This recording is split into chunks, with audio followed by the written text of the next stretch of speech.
bom dia, meus amores. Vamos lá, minha gente, começar o dia fazendo aquele cafezinho.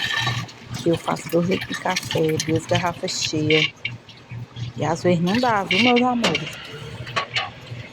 Tava aí coando.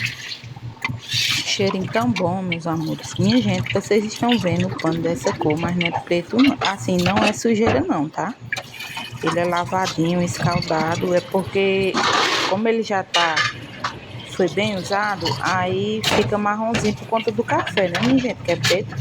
Mas não se preocupe que é bem limpinho, tá? Eu gosto das minhas coisas limpas e higienizadas. Então, aí, vamos para tomar um cafezinho para começar o dia, né?